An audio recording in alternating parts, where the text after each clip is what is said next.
Ce soir, nous allons faire un tour dans le passé, 7 siècles en arrière quand même, et tout ça grâce à notre amie qui est là, qui est une spécialiste. Alors je vais vous dire, elle fait partie de l'université du temps libre de Tarbes et de Bigorre, donc elle est du pays de Gaston. Et elle est passionnée d'histoire et de mots, bien sûr. D'ailleurs, elle a fait des podcasts sur Internet, si vous êtes curieux. Vous pourrez voir ces enregistrements sur la circulation, sur la maison, sur toutes sortes de choses. Elle s'amuse avec les mots, parce que c'est une conteuse. Alors, évidemment, voilà. Et puis, voilà. Donc ce soir, elle va nous parler d'un homme extraordinaire, le fameux Gaston.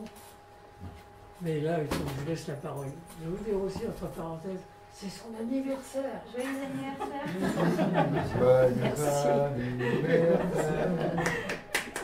Alors voilà.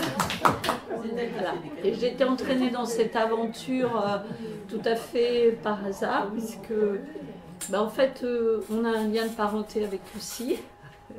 Et donc quand j'ai rencontré Lucie, il n'y a pas tellement longtemps finalement, je vois que c'était pour la première fois, j'ai bavardé, j'ai parlé de mes sujets, des sujets qui me passionnaient, et elle m'a dit, il faut absolument venir voilà.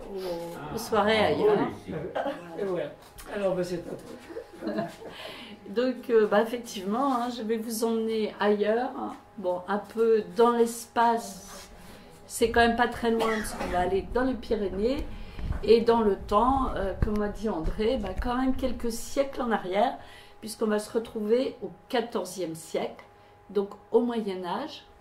Alors, juste petit préambule pour mieux comprendre la suite. À cette époque, il n'y a pas encore ce qu'on appelle aujourd'hui le sentiment national. Donc, ce qu'on appelle les Français, en fait, c'est les personnes qui dépendent du roi de France. Et ce qu'on appelle les Anglais, c'est ceux qui dépendent du roi d'Angleterre. Et comme par exemple l'Aquitaine, à l'époque où on va aller, est un fief du roi d'Angleterre, et les Gascons, ce sont des Anglais, entre guillemets, voilà. Et ensuite, donc on va parler de grands seigneurs de l'époque. Alors la complexité de la chose, c'est que ces seigneurs en général ont un suzerain, qui peut être le roi. Donc ça aurait dû être un système pyramidal extraordinaire. En fait, avec les mariages, les alliances, etc., tout ça, ça s'entrecroise. Et donc, surtout, finalement, un vassal, il est censé servir et obéir à son suzerain. Mais dans la pratique, en général, le seigneur, la seule chose dont il rêve, c'est d'être maître chez lui. Donc, tout va dépendre si le suzerain est assez fort pour le faire obéir. Voilà. Et donc, ce voyage avec Gaston Phébus, eh bien, j'ai été grandement aidée par ce livre qui est écrit par monsieur Pierre Tucot-Chalat. Donc, c'est un historien qui a consacré vraiment toute sa carrière à l'histoire de Gaston Phébus. Et de son vivant, c'était déjà une gloire internationale, puisque Jean Froissart, qui était le grand chroniqueur de cette époque, et qui fréquentait la cour d'Angleterre, toutes ces cours du Nord, donc vous voyez, lui, c'était un homme du Nord, il est né à Valenciennes, est décédé à Chimay, c'est en Belgique aujourd'hui. Eh bien, il avait tellement entendu parler de Gaston Phébus qu'il a absolument voulu, alors qu'il avait déjà la cinquantaine, faire le voyage en Béarn. Donc il est allé jusqu'en Béarn pour rencontrer ce Gaston et il a été littéralement fasciné. Donc il a écrit des très belles pages qui sont très intéressantes à lire, mais il faut se dire que c'était pas encore un historien, c'était plutôt un reporter, un chroniqueur, donc il n'était pas forcément très objectif. Voilà. Et donc, notre héros voit le jour en 1331. Alors, en fait, on n'a aucun document sur sa naissance. Et les historiens pensent qu'il est né en Béarn, à Orthez, où se trouvait le château des vicomtes de Béarn. Donc il reste encore ce donjon actuellement. Et on pense qu'il est né en Béarn parce que l'héritier de la vicomté de Béarn, s'il naissait en Béarn, devait s'appeler Gaston. Donc on verra que ce n'est pas le premier ni le seul Gaston.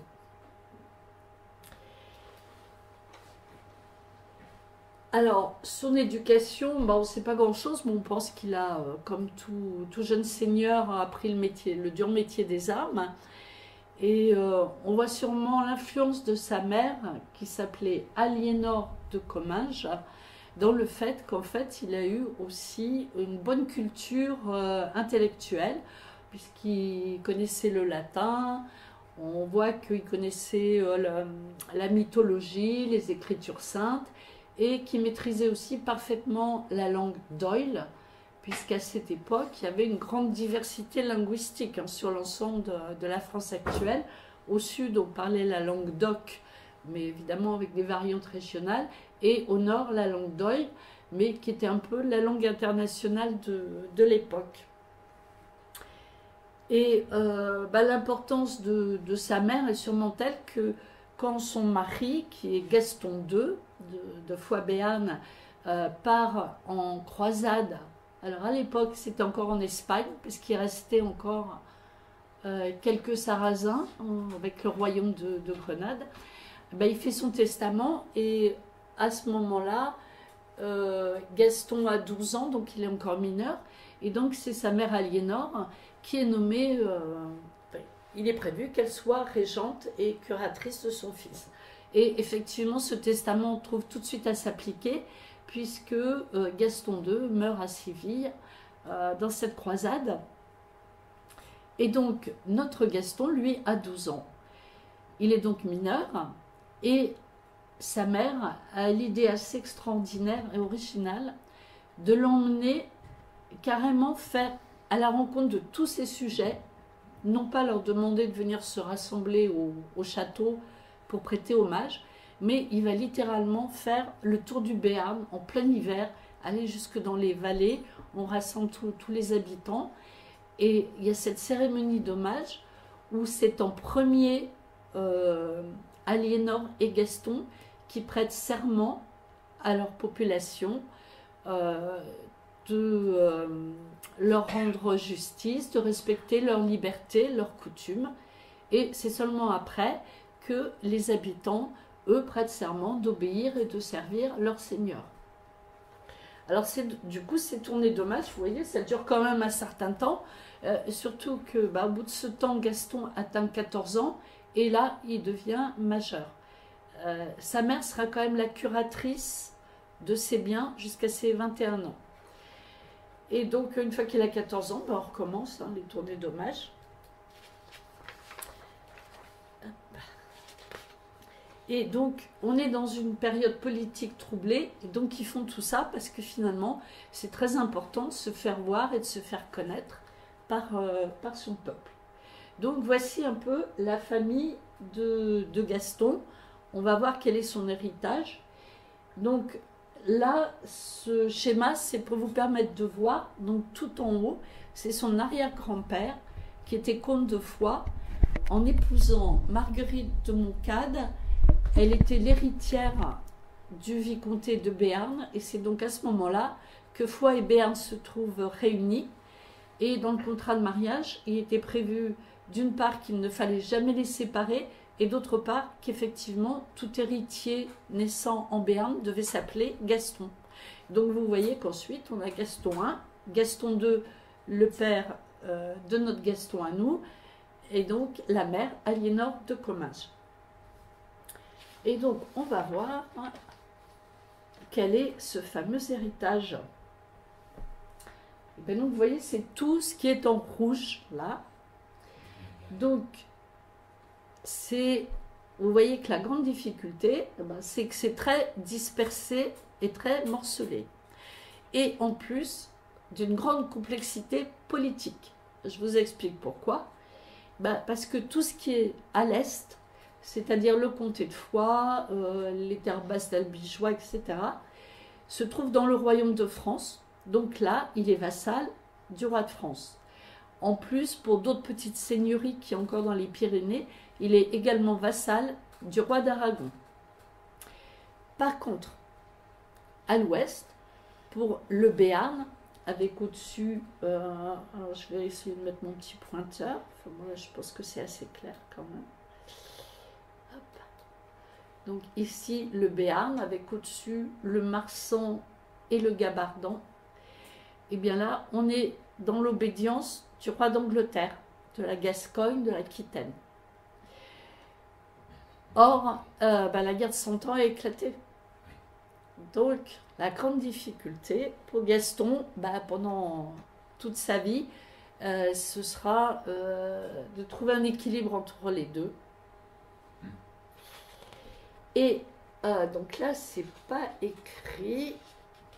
Autre difficulté, eh bien en fait, à cause des problèmes de mariage, d'héritage, eh bien en fait, il y a une grande rivalité avec le voisin qui est là, à peu près, le comte d'Armagnac.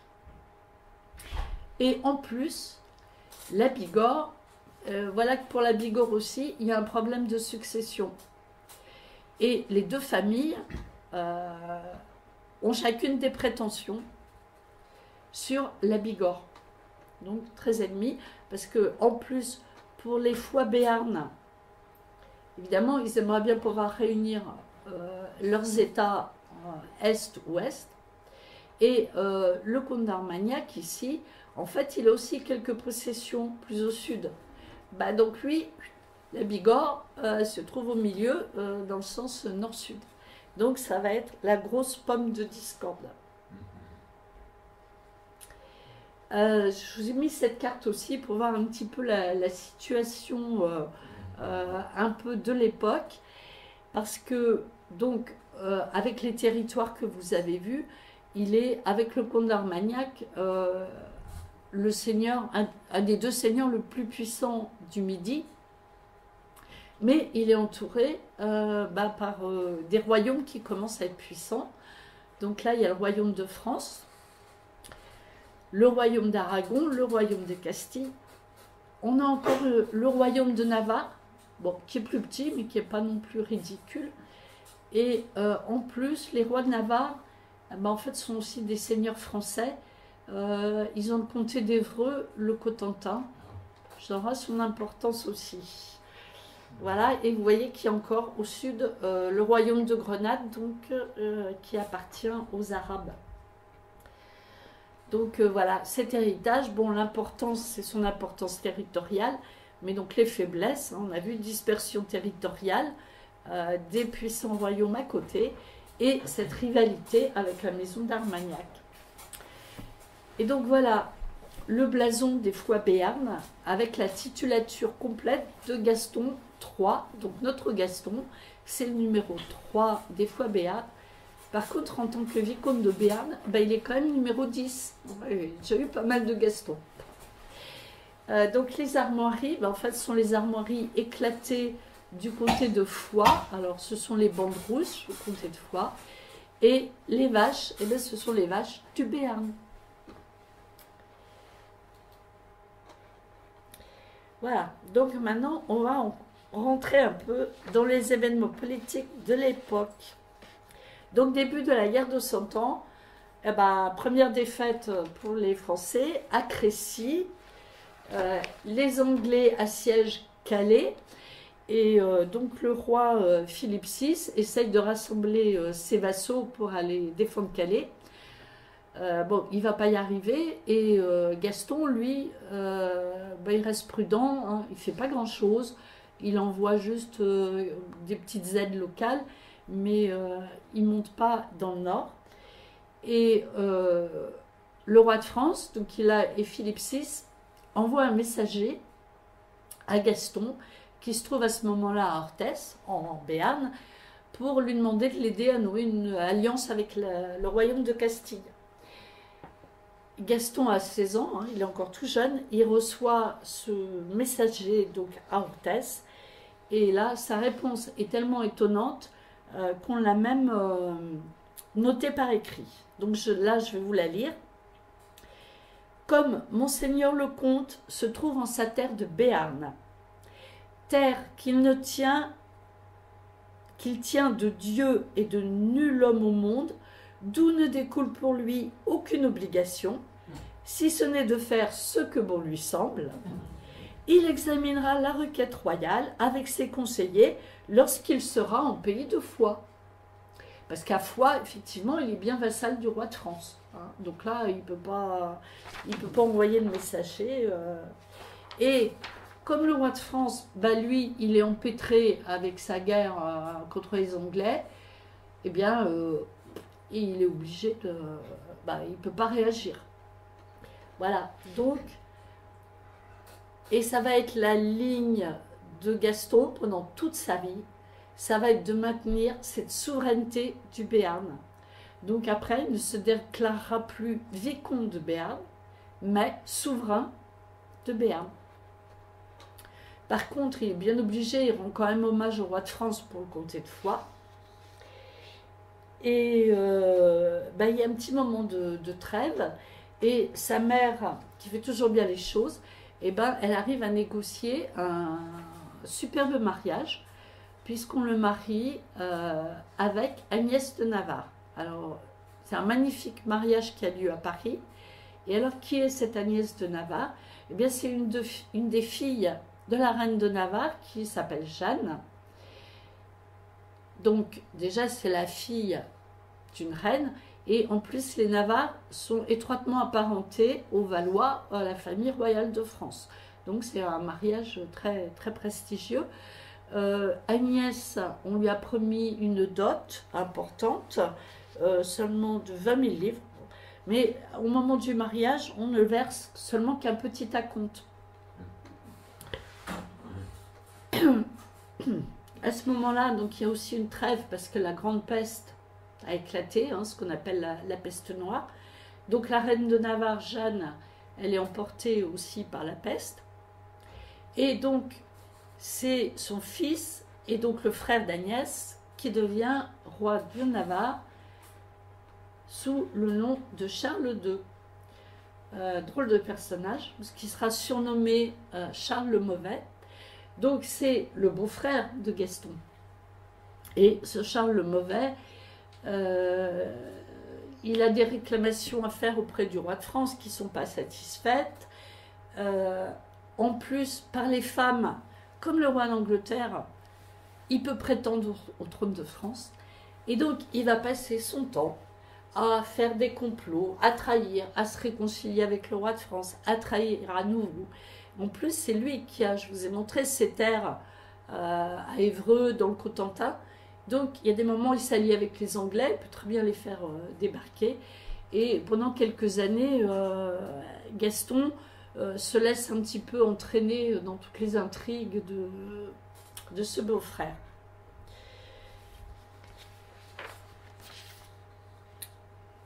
Et on arrive... Alors, il y a un petit épisode intéressant. Les hostilités reprennent entre les Français et les Anglais. Il y a une armée anglaise qui débarque à Bordeaux. Et le roi, pour défendre le Languedoc, désigne comme lieutenant général du Languedoc eh bien, le comte d'Armagnac, Jean Ier, c'est-à-dire l'ennemi juré de Gaston. Donc Gaston, du coup, il attaque les terres d'Armagnac. Du coup, il n'y a plus grand monde pour empêcher les Anglais de venir menacer Toulouse. Et les Toulousains, ils font appel à celui qui leur paraît le mieux pour les défendre, c'est-à-dire le comte de Foix-Béarn. Et alors, Gaston arrive à repousser les Anglais, mais il va faire pour la première fois ce qu'il va faire très souvent après. Il va dire aux Toulousains, je vous ai protégé, faut me récompenser. Donc il se fait payer. Et ce sera très souvent son habitude après. Il s'engage vraiment ni d'un côté ni de l'autre, mais il apporte son aide ponctuelle en se faisant payer, parce que bon, il a quand même des frais, hein, il entraîne une armée, etc. Et ensuite, autre épisode qui montre un peu notre Gaston, en 1553, il y a une émeute à Orthez, je ne sais pas trop pourquoi. Bon, les émeutiers, enfin, ou au moins leurs meneurs sont tout de suite arrêtés. Alors évidemment, ils ont très très peur, parce qu'à l'époque, en général, quand il y avait ce genre d'événements, hein, c'était très vite la pendaison. Bon, Gaston les fait mariner un peu, mais lui, il préfère les condamner à une forte amende. Bah oui, ça ne sert à rien de pendre à tour de bras, parce que les morts, c'est des contribuables au moins.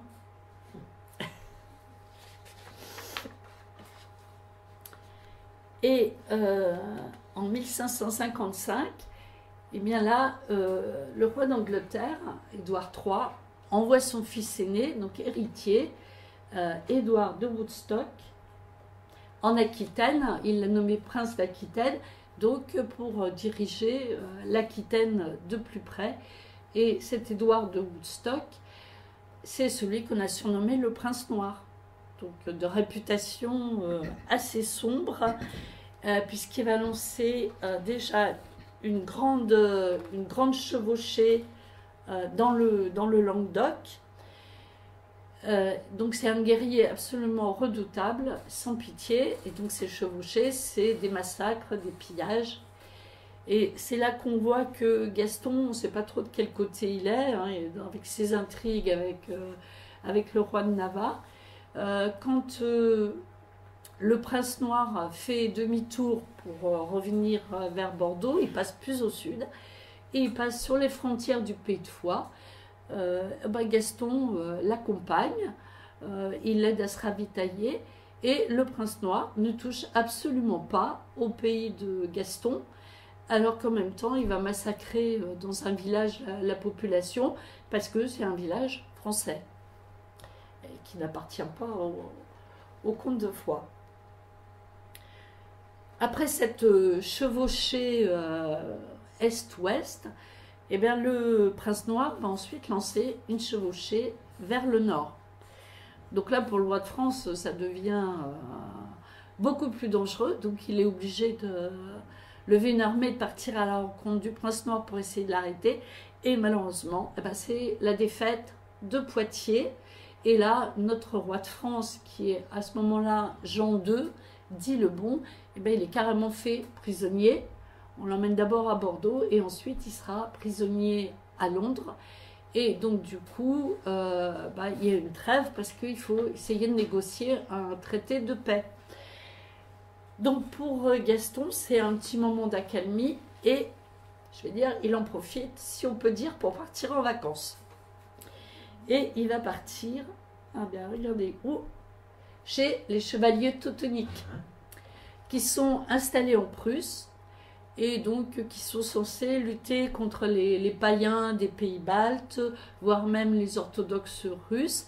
Et donc ils organisent régulièrement, ils invitent des chevaliers d'Occident à venir se faire une petite croisade.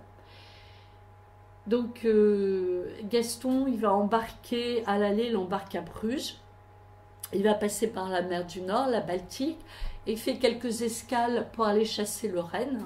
Ça lui a laissé de bons souvenirs. Et quand ces chevaliers arrivent en Prusse, ils sont reçus au château de Marienbourg. Voilà, donc il y a des grandes fêtes, des banquets, des festivités. Après, ils vont faire une petite tournée contre les païens. Au retour, un nouveau festivité, on arme chevaliers, ceux qui ne le sont pas encore, etc. Et Gaston rentre en France, mais alors cette fois par terre, à cheval, à travers l'Allemagne.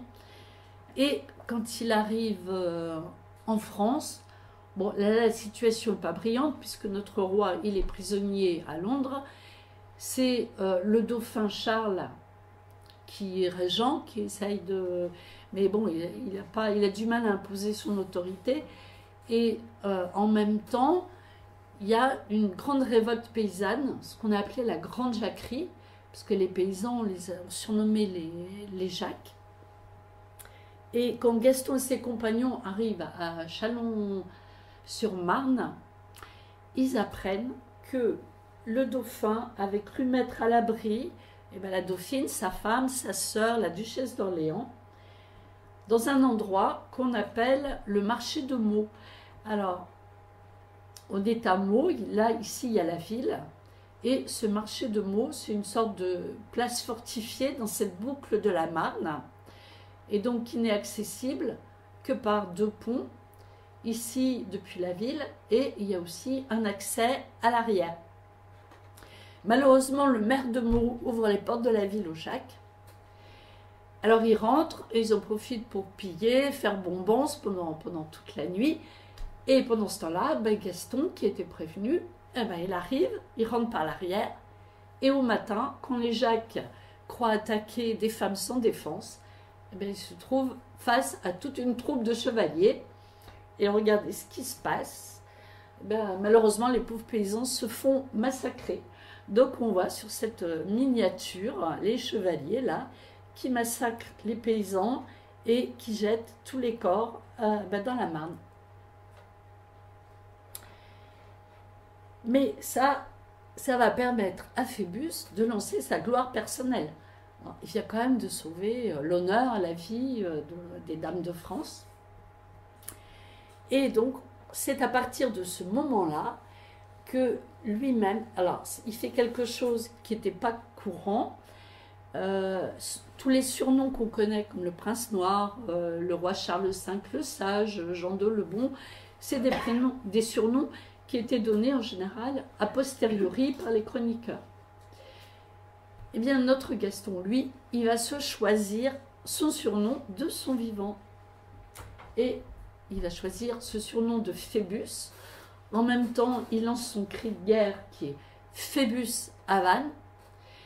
Il va se doter aussi d'une devise. En gascon, c'est Toquei si gaudes. Ça veut dire touche-y si tu oses. Donc en gros, qui s'y frotte s'y pique. Et sur les constructions qu'il fera, ces châteaux, eh bien, on trouve cette inscription Phébus m'est fait, c'est-à-dire c'est Phébus qui m'a fait. Voilà, donc tout de suite, il lance sa gloire. On a eu hop. Bon, là, je vais raccourcir un peu sur les faits politiques, parce que ce sera plus intéressant de parler du personnage lui-même. Donc ça, je vais sauter. Mais alors, il est toujours en rivalité avec notre comte d'Armagnac. Donc, le comte d'Armagnac, qui est quand même puissant, lui, il est plus proche de la famille royale. Il rassemble toute une alliance avec tous les seigneurs du coin. Le plus important étant le seigneur d'Albret, qui a lui-même des terres assez importantes dans ce qui est aujourd'hui les Landes, donc dans la Gascogne d'obédience anglaise. Et eh bien, il y a une grande bataille qui a lieu. La différence entre les deux, du côté armagnac, ils sont beaucoup plus nombreux. Mais le comte d'Armagnac, il n'a toujours pas tiré les leçons des défaites qu'on a eues contre les Anglais.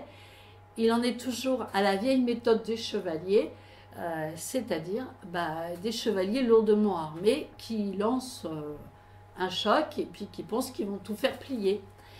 Mais Gaston, lui, il a tout compris. Donc il a des archers bien entraînés, ces archers du comté de Foix, bien entraînés, bien équipés. Il les a cachés dans les bois.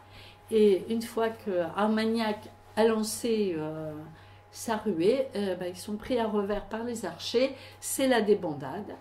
Et tous ces gens se font capturer. Il paraît que Froissart parle de 900 personnes. Alors c'est sûrement très exagéré, mais Gaston fait vraiment des centaines de prisonniers, donc avec en tête le comte d'Armagnac lui-même, les sires d'Albret, et il aura même du mal à les caser dans ses châteaux, parce qu'il va les garder donc prisonniers, certains en otage pendant un moment. Alors, c'est de la prison dorée, on va dire. Ils sont sous surveillance, mais ils ont quand même le droit de sortir, de se divertir. Et Gaston va exiger des rançons absolument exorbitantes. Donc ça va être le début de son trésor. Mais après, la grande force de Gaston, ce sera qu'il va savoir le gérer et il ne va pas le dilapider. Là, maintenant, un épisode plus sombre sur l'histoire de Gaston. Donc, cette victoire contre Armagnac, elle a eu lieu près d'un village qui s'appelle Lonac. C'est la victoire de Lonac. Donc, après, tous les ans, il y aura des célébrations grandioses pour célébrer cette victoire. Mais à ce moment-là, la femme de Gaston, Agnès, elle vient juste avant la victoire de Lonac, elle vient d'accoucher, enfin, d'un garçon, d'un héritier. Alors, elle est à Orthès, en Béarn. Donc, il s'appelle comment, le fils de Gaston? Il s'appelle Gaston, voilà, puisqu'il est né en Béarn. Et alors que Gaston, lui, est à Foix, il célèbre sa victoire, il envoie son demi-frère bâtard. À l'époque, les grands seigneurs, ils avaient des bâtards qui étaient élevés avec les enfants légitimes, hein, c'était normal. Donc il s'appelle Arnaud Guilhem, c'était le grand conseiller toute sa vie de Gaston. Il l'envoie à Orthès pour dire à Agnès, qui vient d'accoucher, hein, le bébé il a 3 mois je crois, d'avoir à partir immédiatement pour la Navarre et de ne revenir qu'avec la dot qui n'est toujours pas payée. Alors évidemment son frère Charles II de Navarre est absolument furieux, donc il refuse de payer la dot. Et donc Agnès finira ses jours en Navarre, à Pampelune. Elle ne reverra jamais son mari. Et en plus, elle est chassée de façon ignominieuse. C'est-à-dire que même les biens de valeur qu'elle possédait, en particulier, elle avait eu des très beaux cadeaux de mariage, et on refuse qu'elle les emporte, hein, puisque c'est un peu des gages sur la dot qui n'est toujours pas payée. Mais Gaston Phébus est dans son bon droit. Surtout qu'il n'a jamais répudié sa femme. Donc ça, c'est aussi un peu des mystères de ses comportements. Il n'a jamais demandé l'annulation du mariage. Il a toujours réclamé que la dot, en disant que si sa femme revenait avec la dot, il la reprenait. Voilà. Et pourquoi elle n'était pas payée, la dot? Pardon? Pourquoi elle n'était pas payée, la dot? Sûrement parce qu'ils n'en avaient pas les moyens. Hein.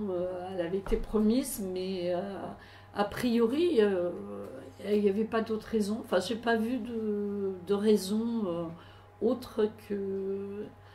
Voilà, alors à partir du moment où Gaston, comme je viens de le dire, a renvoyé Agnès, le frère, c'est une humiliation pour Charles de Navarre, donc il refuse de la payer. Par contre, j'ai lu quand même que la mère de Gaston, donc Aliénor de Comminges, elle essaye de défendre Agnès et qu'il y a eu un moment on a commencé à lever des fonds en Navarre pour essayer de réunir cette dot. Mais ce qui prouve qu'effectivement elle n'était pas réunie. Et le bébé? Pardon? Et le petit Gaston, le bébé? Il Gaston suit IV. sa mère? Il suit sa Oui. mère ou il reste... Non, il reste à Orthès, hein, c'est l'héritier. Hein. Non, il renvoie la femme, mais il ne va pas renvoyer son fils héritier. Hein. Alors après, c'est ça qui est aussi fabuleux, c'est que c'est un risque énorme quand on connaît la mortalité infantile de l'époque. Parce qu'il n'y en avait pas d'autres. Hein. Apparemment, il était viable, mais s'il n'avait que 3 mois, c'était quand même assez risqué. Bon, on verra encore pire après. Alors, entre la France et l'Angleterre, les négociations finissent par aboutir avec ce qu'on appelle le traité de Brétigny. Voilà. Édouard III renonce à prétendre au royaume de France, mais il obtient une immense Aquitaine, donc qui remonte loin vers le nord, qui s'enfonce loin jusqu'en Auvergne, et il l'obtient en toute souveraineté. Parce que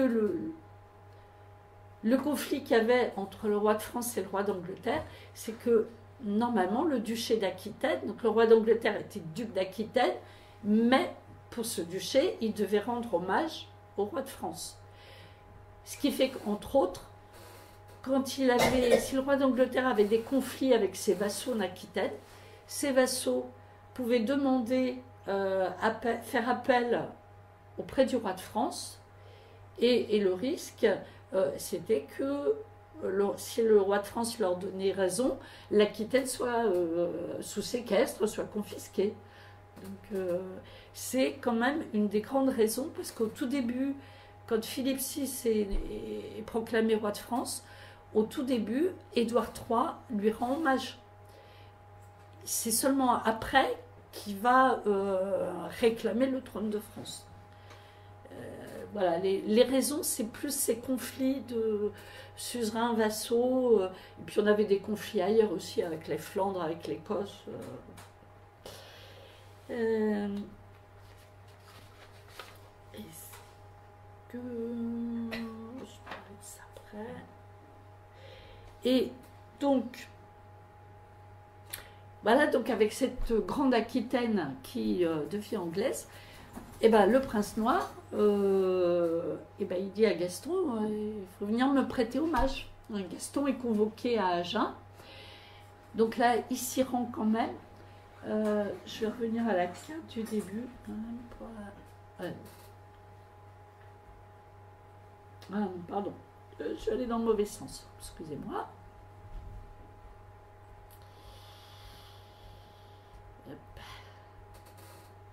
Voilà. Donc, Gaston se rend à Agen et il prête officiellement hommage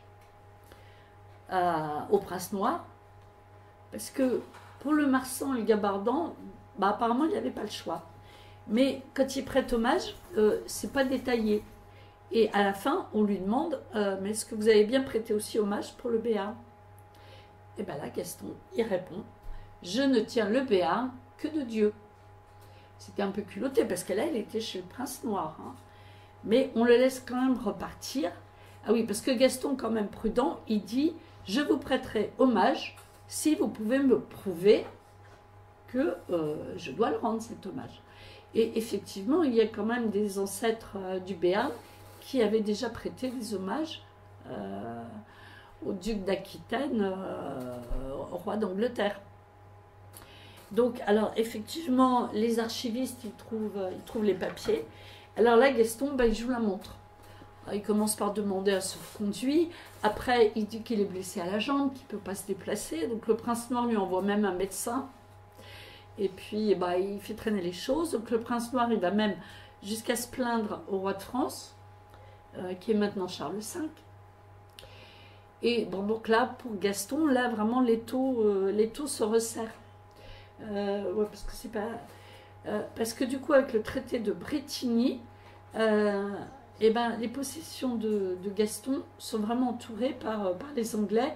La Bigorre là est donnée aux Anglais aussi, la Bigorre est anglaise, donc il est cerné.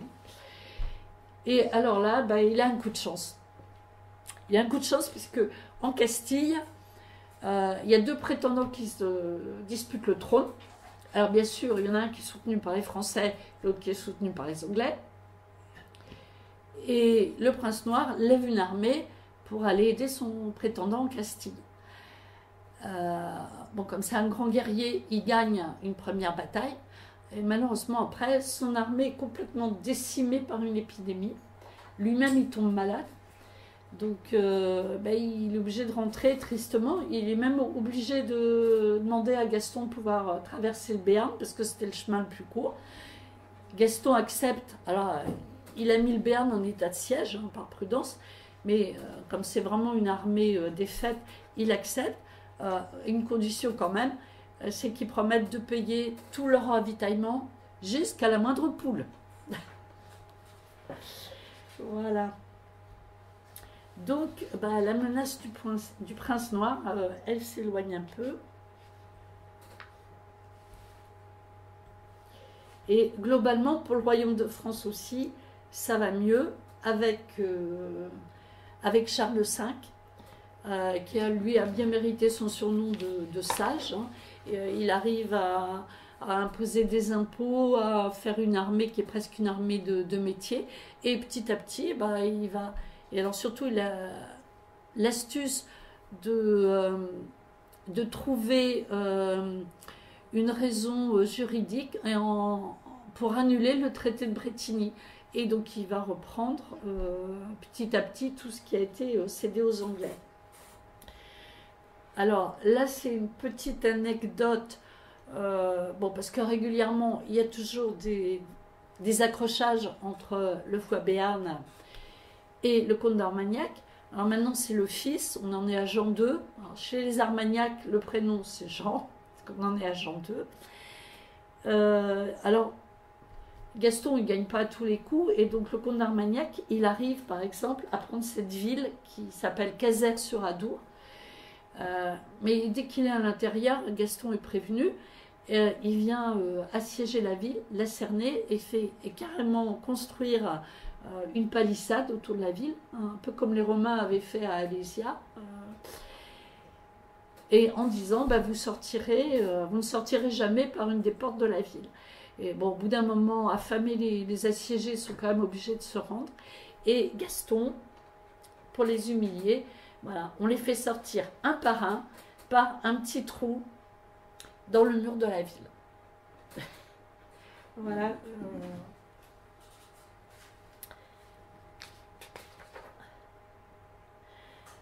Donc, je disais que le roi de France Charles V donc, reprend petit à petit du terrain, et en particulier en Bigorre, ils la reprennent assez facilement, sauf il y a un petit problème au château de Lourdes. Alors Lourdes, très connu pour ses sanctuaires, et donc on oublie souvent qu'en fait il y a un assez extraordinaire château féodal, surtout assez extraordinaire par sa situation, donc château imprenable. Donc là le lieutenant du roi de France, il s'y casse un peu les dents, donc il est obligé de négocier avec les gens qui tiennent ce château au nom du roi d'Angleterre. Mais les gens qui tiennent le château, en fait, ce sont des cousins bâtards de Phébus. On les appelle les compagnons de Lourdes.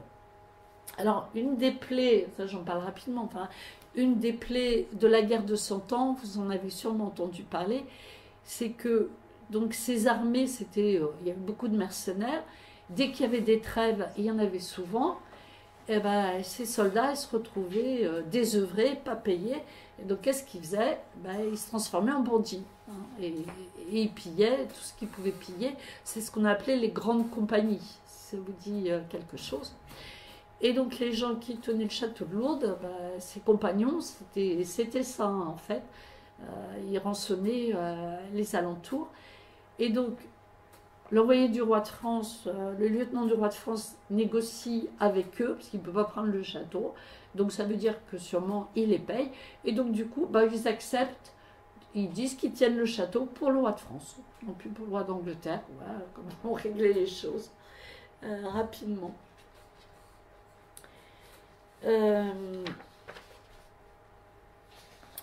Et donc, avec toutes ces manœuvres, on va voir qu'en fait, la force de Gaston, avec son habileté politique, d'abord finalement, il ne s'est jamais engagé vraiment sérieusement d'un côté ni de l'autre, hein, entre les rois de France, le roi de France et le roi d'Angleterre. Il a toujours essayé de garder la neutralité. Et lui, ce qui l'intéressait, c'était surtout de pouvoir aller en toute sécurité du Béarn au comté de Foix. Donc pour ça, il y a eu plusieurs méthodes. Vous voyez en vert, il y a la Soule, donc côté ouest, la Bigorre, côté est. Et bien là, avec tous les brigands qu'il y a, en particulier les compagnons de Lourdes, et ben les populations, elles font appel au seul qui peut les protéger, c'est le comte de Foix-Béarn. Et donc Gaston accepte son problème, et bien sûr à condition d'être payé. Alors pour la Bigorre, on dit que ce sont les habitants de Tarbes qui se sont résignés, les derniers, à accepter de payer Gaston. Donc militairement, en fait ça ne lui appartient pas, mais militairement, il met des garnisons pour protéger les habitants. Et militairement, il en a le contrôle. Et donc il finit par contrôler toute une bande comme ça. Alors il y a plusieurs méthodes. Déjà il y a une clientèle. Il peut utiliser aussi, alors un suzerain, pour avoir un vassal, traditionnellement, il lui offre une terre. hein, un seigneur. Bon, Gaston, il ne peut pas offrir des terres dans les endroits qui ne lui appartiennent pas. Donc, on pouvait pratiquer aussi ce qu'on appelait le fief rente. C'est-à-dire, au lieu d'offrir une terre, eh ben, on donnait une rente en argent. Et donc, le seigneur a accepté de devenir vassal et de se mettre au service de Gaston Phébus. Et voilà, donc ce qui fait qu'on peut circuler en toute sécurité depuis le comté de Foix jusqu'en Béarn. Et donc, non seulement Gaston est un super guerrier, administrateur, mais cette sécurité, ça va permettre aux commerçants béarnais de connaître une véritable période de prospérité, alors qu'ailleurs c'est le désastre. Parce que le commerce traditionnel entre la Méditerranée par Toulouse et puis Bordeaux pour rejoindre l'Atlantique, par la vallée de la Garonne, c'est complètement perturbé par tous les troubles de l'époque. Mais Gaston, lui, il assure justement un chemin sûr. Et les commerçants béarnais, ils pratiquent du coup un fructueux commerce triangulaire depuis Toulouse, où ils achètent en particulier le pastel. Ça servait pour la teinture à l'époque et ça coûtait très cher. Ils le revendaient à Bayonne où ils achetaient des étoffes venues des Flandres, d'Angleterre et qu'ils allaient revendre à Pampelune en Espagne. Voilà. Et alors Gaston, lui, ça lui permettait évidemment de toucher des taxes, des péages sur les ponts. Maintenant, pour maintenir cette sécurité, voilà, ça pouvait être qu'une sécurité armée. Donc, il a entretenu toute une série de forteresses militaires. Donc là, en particulier, par exemple, à Orthès, c'est le pont sur le Gave d'Oloron, le pont fortifié. On voit aussi un peu plus ruiné la même chose, ça c'est à Sauveterre de Béarn. Alors, il renforce aussi des châteaux existants, comme ici à Belloc. Donc là, on est à la frontière ouest du Béarn, donc face aux Anglais. Donc voilà, ça a été un peu restauré. Il reste cette enceinte, mais qui est quand même assez impressionnante. Ensuite, il fait aussi grandement transformer, fortifier le château de Pau, parce que Pau, ça surveille la Bigorre. Et donc voilà une image du château de Pau. Alors ce château, vous voyez qu'il a été très transformé à la Renaissance. Mais cette tour-là, ce donjon, c'est typiquement un donjon de Gaston Phébus. Alors pourquoi ? Bien parce qu'il est en brique. Il utilisait essentiellement la brique pour deux raisons. C'était beaucoup plus rapide que la pierre taillée. Il fallait beaucoup de main d'œuvre, mais ce n'était pas de la main d'œuvre qualifiée, comme les tailleurs de pierre. Et puis du coup, ça coûtait beaucoup moins cher. Voilà, donc il y a toujours ce donjon à Pau. Sur la frontière nord, il y avait un château, mais il le fait reconstruire pour son demi-frère, justement, Arnaud Guilhem. Donc ça, c'est le château de Morlanes. Et alors, surtout, la grande œuvre de Gaston Phébus, c'est le château de Montané. Donc c'est au nord de Tarbes, c'est vraiment à la limite du Béarn, de la Bigorre, et ça surveille aussi au nord l'Armagnac. Donc là, j'ai réécrit le titre qu'il y a au-dessus, là. Vous voyez que c'est écrit avec une vieille orthographe. Diocèse de Tarbes. Alors, au passage, j'en profite pour dire que le S de Tarbes, en fait, il est très récent. Il paraît qu'il serait apparu au 19e siècle, on ne sait pas pourquoi. Sur tous les documents anciens, d'Ancien Régime, Tarbes et Lourdes, pareil, il n'y avait pas d'S. Surtout que dans le sud-ouest, s'il y avait eu un S depuis le début, on devrait dire Tarbes, Lourdes. Et donc aujourd'hui, il a été redressé, restauré. Voilà le donjon du château de Montané. Et sur ce château, et bien là, donc, et il était vraiment très grand et Gaston voulait sûrement en faire vraiment une demeure seigneuriale. Et donc, on voit ici son blason, un magnifique blason en pierre. Et bon, là, vous ne pouvez pas le déchiffrer, mais donc, il est écrit Phébus, mais fée.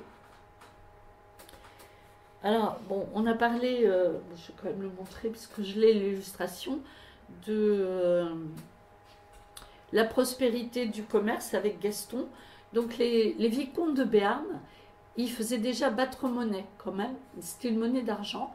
Et donc, Gaston, lui, il va faire carrément battre un florin d'or.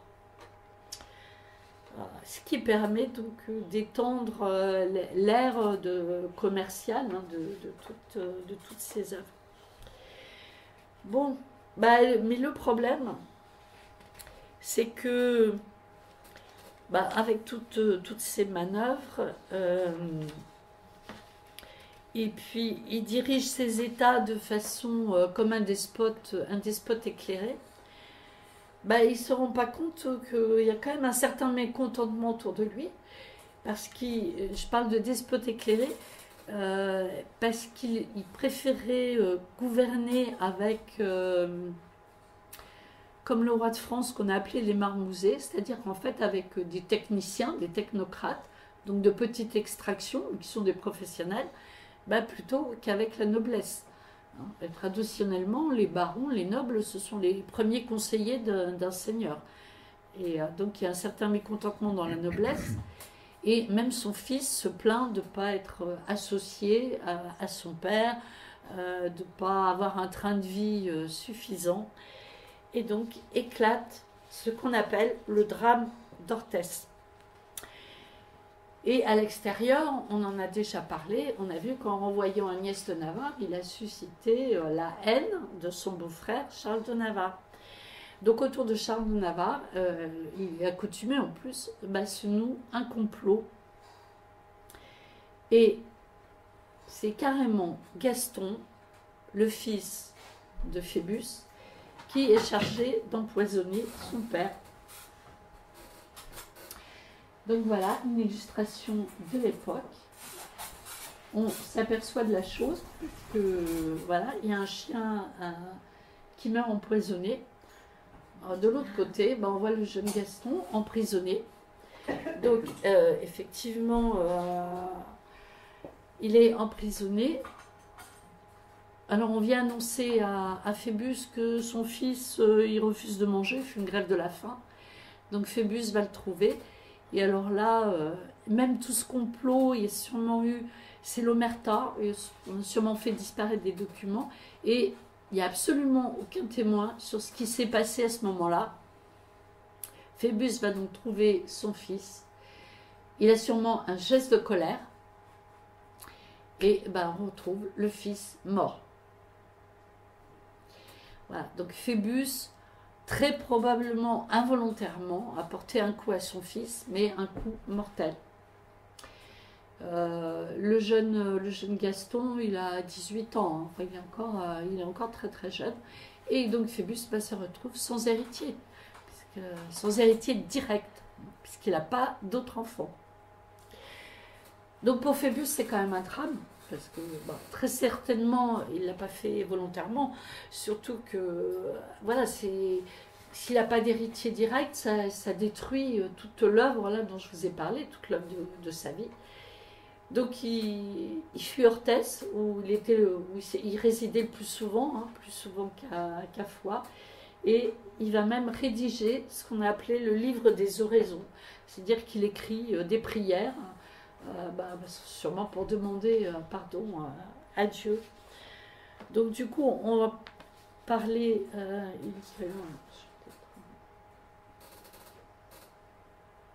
ça va, ça fait à peu près 1 heure. Donc sur ce que pouvait être Gaston, c'est souvent Froissart qui nous renseigne le mieux. Donc je vais vous lire comment Froissart le décrit. Et je vous dis qu'en mon temps, j'ai vu beaucoup de chevaliers, rois, princes et autres, mais que je ne vis jamais qui eût de si beaux membres, une si belle allure, une si belle taille, le visage beau, sanguin et riant, et les yeux verts, amoureux, là où il lui plaisait de jeter son regard. Et puis du coup, je me rends compte que j'ai oublié quand même de vous donner quelques explications sur ce surnom de Phébus. Phoibos, en grec, c'était un surnom d'Apollon, qui voulait dire le brillant, le lumineux.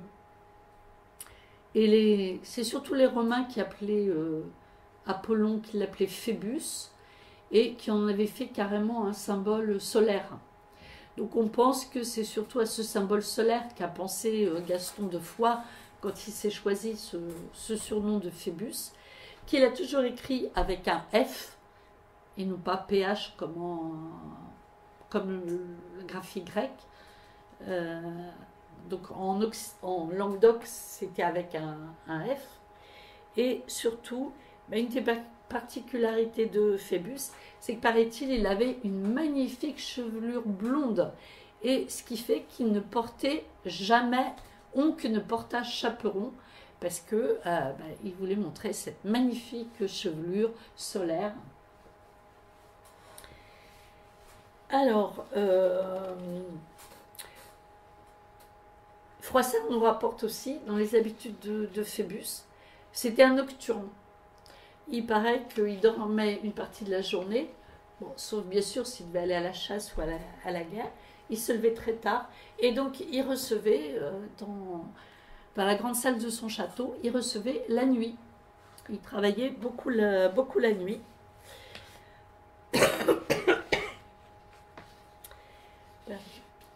Alors, bon, en tant qu'homme de guerre, on a vu qu'il a toujours été fin tacticien, et surtout sa grande force, c'est que justement, lui, il a évité de livrer des grandes batailles.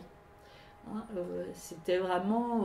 il envoyait ses forces de façon réfléchie, juste là où il fallait, et comme il avait suffisamment d'argent pour bien payer ses soldats, donc voilà, au niveau de son armée, c'était d'une efficacité remarquable. Et la grande passion de Phébus, alors c'était la passion de tous les aristocrates, mais chez Phébus, ça a explosé, et bien c'était la chasse. Parce qu'en plus, il disait que c'était un excellent entraînement à la guerre, c'était bon pour la santé, et que donc ça ouvrait les portes du paradis, carrément. Et voilà, donc Gaston Phébus à la chasse. Et il avait du coup aussi une passion pour les chiens. Froissart parle de 1600. Bon, je pense qu'il pouvait quand même en avoir peut-être un millier. Et surtout, il s'intéressait énormément à leur dressage, à leur éducation. Et donc, il a écrit un traité, le livre de chasse, dont traité qui a eu beaucoup de succès. Donc, à l'époque, il n'y avait pas encore l'imprimerie, mais du coup, on a fait beaucoup de manuscrits. Et c'est de ces manuscrits, voilà, qu'on tire ces superbes miniatures. Et alors là, je trouve ça assez extraordinaire. Donc, c'est le comte de Foix sur un énorme trône, hein, en gloire. Il est magnifiquement habillé. Mais regardez la cour qui l'entoure. Qu'est-ce que c'est? Ce sont les veneurs avec ses chiens. Donc, voilà, je ne suis pas assez spécialiste pour l'interpréter, je ne sais pas ce qu'il faut en penser, mais c'est quand même assez extraordinaire. Et alors là, voilà, dans le traité de chasse, il explique comment il faut s'occuper des chiens, les dresser, etc. Et donc sur cette miniature, on voit tous les soins qu'on donne aux chiens. Hein. On leur soigne les pattes, là on met un pansement, celui-là apparemment on s'occupe de sa dentition, il prend un bain de pied, hein, voilà, donc ils étaient bien soignés, hein, ces chiens apparemment. En même temps, dans son traité, il fait aussi œuvre de naturaliste. Alors, il paraît que ça a même pu servir jusqu'à Buffon. Et donc voilà, par exemple, on a cette planche sur les ours des Pyrénées.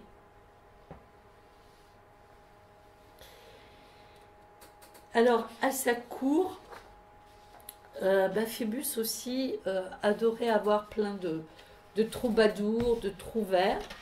Donc, lui-même, il écrivait des poésies, on pense qu'il composait. Il était passionné de musique. Surtout qu'à l'époque, la poésie et la musique, c'était très lié, parce qu'en général, elles étaient chantées, hein, ces poésies. Voilà. En même temps, il était bibliophile. Donc en même temps, c'était aussi un intellectuel, un lettré. Enfin, il avait quasiment toutes les qualités. Bon, la façon dont il se faisait de l'argent, c'était parfois un peu discutable. Et puis, mais alors par contre, ouais, dans sa vie privée, les relations avec sa femme, son fils, là, malheureusement, c'est le côté sombre de Gaston. Alors, comme il n'a pas d'héritier direct, alors en fait il a un héritier, c'est un petit cousin, mais c'est une branche cadette de la famille que Gaston déteste. Alors, on est en 1390, le nouveau roi de France c'est Charles VI, et Charles VI décide de faire un grand voyage jusqu'en Languedoc. Il y a très longtemps que les rois de France ne se sont pas rendus là. Il y a eu des révoltes, il y a eu beaucoup de problèmes en Languedoc. Donc Charles VI veut se faire voir en Languedoc. Et du coup, il rencontre Gaston Phébus à Toulouse. Gaston est reçu comme un prince. Ensuite, c'est le roi Charles VI lui-même qui se rend dans le comté de Foix chez Gaston, dans son château de Mazères. C'était la résidence préférée de Gaston, plus qu'au château de Foix. Bon, malheureusement, Mazères, il n'en reste absolument rien. Et il signe un traité secret avec Charles VI. Il en fait son héritier total, contre quand même une certaine somme d'argent, et la Bigorre en viager. On n'a toujours pas oublié la Bigorre. Voilà. Mais donc là, on est en 1390, et l'année suivante, en 1391, on est au mois d'août. Gaston est allé chasser, bien sûr, il fait très chaud. Et en fin de journée, quand la chasse est finie, qu'il s'apprête à passer à table, on apporte de l'eau froide sûrement, hein, là où va la serviette. On lui verse sur les mains et Gaston s'effondre. Voilà, apoplexie, crise cardiaque. Alors, il a un de ses fils bâtards qui s'appelle Yvain qui se précipite à Orthez pour essayer de mettre la main sur son trésor, parce que du coup, il avait accumulé. Alors, on parle de 700 000 florins.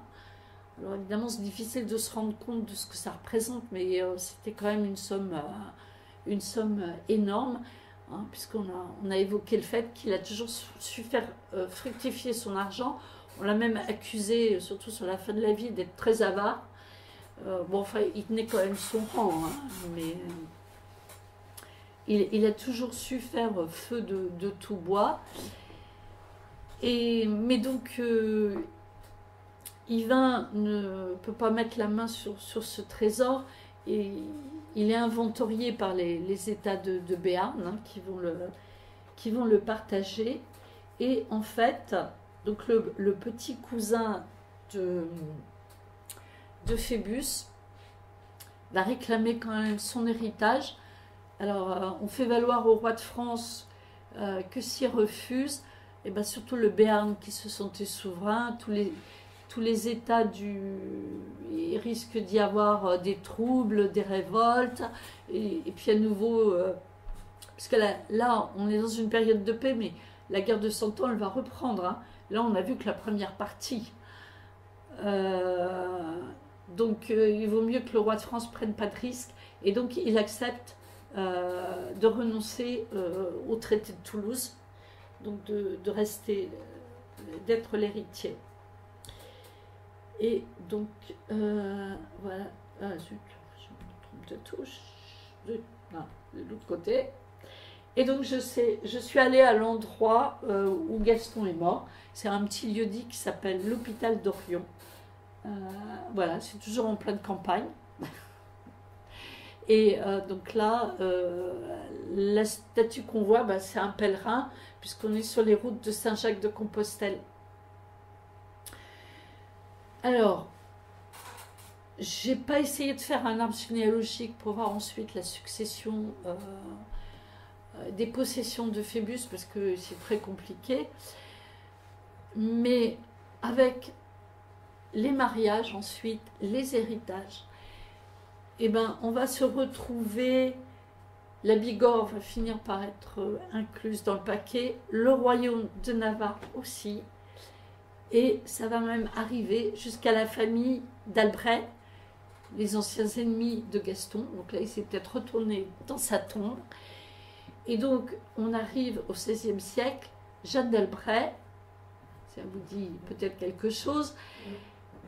Et ben, ces territoires, c'est presque tout le sud-ouest. Hein. Il y a tout ce que je vous ai dit. Moi, je crois même qu'il y a l'Armagnac aussi. Et ben, Jeanne d'Albret, elle va épouser un Bourbon. Ils auront un fils qui s'appelle Henri. C'est Henri III de Navarre. Mais ben, le royaume de France se retrouve à nouveau sans héritier direct. Et ben, cet Henri III de Navarre, ben, il va devenir notre bon roi Henri IV. Et donc, du coup, eh ben, toutes ces possessions de Foix-Béarn, etc., ben, ça se retrouve dans le royaume de France. Mais le Béarn, jusque-là, il est toujours resté souverain grâce à Gaston. Et donc, en Béarn, eh ben, il y a des Béarnais qui disent que ce n'est pas le royaume de France qui a absorbé, annexé le Béarn, mais que c'est le Béarn, avec notre Henri IV, eh ben, qui a annexé le royaume de France. Voilà.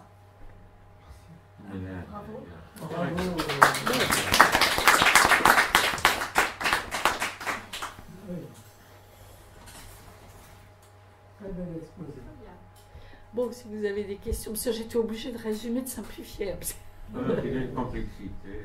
Oui. Et voilà, bon, un personnage quand même assez extraordinaire, parce que sur le plan, que ce soit politique, militaire, économique, il a vraiment géré les choses parfaitement. Donc effectivement, en Béarn, pour ces sujets, ça reste une légende. Par contre, bah, malheureusement, du côté personnel, et là, on ne sait pas les raisons, hein, parce qu'il n'y a pas de document d'archives, avec sa femme, avec son fils, bah là, bah, ça a été le fiasco. Et, J'ai lu une histoire romancée un petit peu de la vie de Gaston Phébus. ouais, Et il est dit qu'à un moment, il entame des démarches auprès du pape Clément VII pour faire annuler son mariage avec Agnès, parce qu'il veut épouser sa maîtresse. ah ouais, Mais c'est des démarches qui n'aboutissent pas. ouais. Il avait déjà un enfant quand même. Annuler un mariage alors qu'on a déjà un enfant, Ouais. c'est dur quand même. Ouais, mais enfin, pour les grands seigneurs et les rois de l'époque, ils y arrivaient. Hein, ils y arrivaient. Mais c'est parce Ils y arrivaient.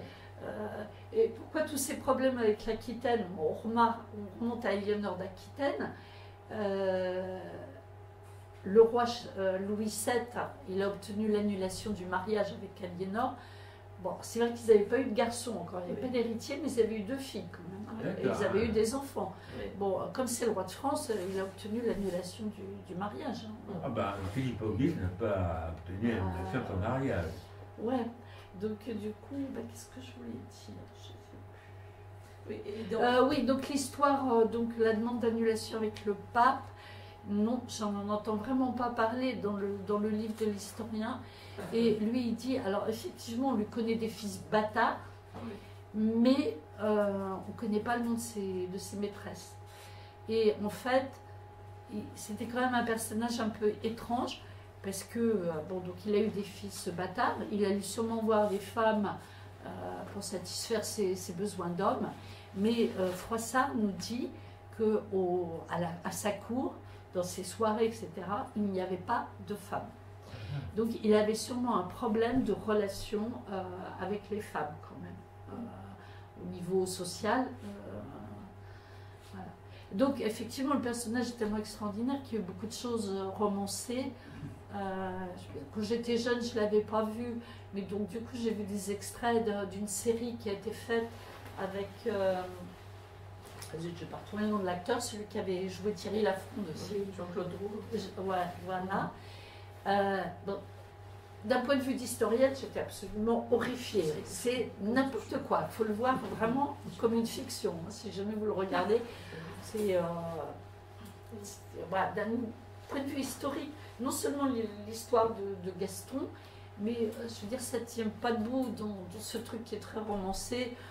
On le voit vouloir épouser, avoir une histoire d'amour avec une femme qui n'est pas de la noblesse. Il veut l'épouser contre l'avis de sa mère. Ça ne se passait pas du tout comme ça. Ces pauvres enfants, on ne leur demandait pas leur avis. Hein. Gaston a 9 ans, donc on l'avait fiancé à l'héritière du royaume de Majorque. Voilà, c'était les parents qui faisaient les mariages, et très souvent c'était négocié alors qu'ils étaient encore très, très jeunes. Hein. Donc après, pas étonnant que les seigneurs, alors les hommes ils pouvaient se le permettre, ils aient des maîtresses, connues ou pas connues, et donc après ils pouvaient élever leurs enfants bâtards avec les enfants légitimes. À l'époque, c'était pas choquant. Et d'ailleurs, il paraît qu'il a essayé quand même, son fils préféré dans les bâtards s'appelait Yvain. Il paraît qu'il aurait peut-être essayé, donc bah, grande différence, les bâtards, ils n'avaient pas le droit d'hériter. Il aurait peut-être essayé de léguer ses possessions à son fils Yvain, qui lui malheureusement va finir mal aussi dans un épisode qui est resté célèbre, qu'on appelle le bal des Ardents.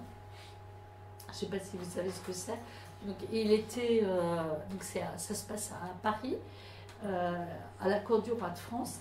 Il y a les jeunes de la cour, et donc il y a le dauphin, ça doit être le fils de Charles VI, le futur Charles VII, qui est là aussi. Et ils font un bal costumé, et ils ont l'idée de se déguiser un peu en sauvage. Ce qui est curieux, c'est qu'on n'a pas encore découvert l'Amérique, parce que ils se collent des plumes sur le corps avec de la poix. Et quelqu'un qui n'était pas au courant de l'affaire arrive sans faire attention avec une torche. Et ben, les pauvres personnages déguisés prennent feu. Alors le dauphin, on arrive à le sauver. Mais Yvain, il meurt pas sur le coup, mais quelques jours après de ses brûlures. Voilà. Il y a un autre de ses fils qui aura un petit peu, de ses fils bâtards qui aura un petit peu une descendance. Il s'illustre comme chevalier, comme guerrier en Espagne. Donc il aura un fief. Il va être à la tête d'une dynastie assez prestigieuse. Mais bon, je n'ai pas fait de recherche pour savoir jusqu'où elle a duré. Donc Gaston a eu quand même un peu de descendance par un de ses fils bâtards. Voilà. Ah, merci Véronique, c'était formidable. Vraiment. Si vous avez encore des questions.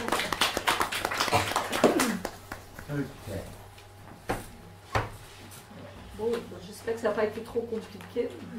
Ces histoires de guerre dans tous les sens.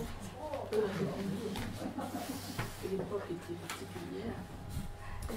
Mais il y avait des choses épouvantables dans une des... Bon, je l'ai sauté quand même. On appelait ça la guerre du Comminges, parce que le Comminges, c'est entre la Bigorre et puis le comté de Foix. C'était aussi un comté, pareil, à nouveau, problème de succession. L'héritière, c'est une gamine, elle a que sa mère pour la défendre.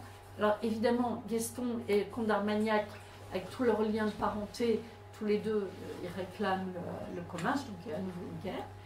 Et ben là, le comte d'Armagnac arrive à s'emparer de la fillette et il la marie à son fils. Voilà.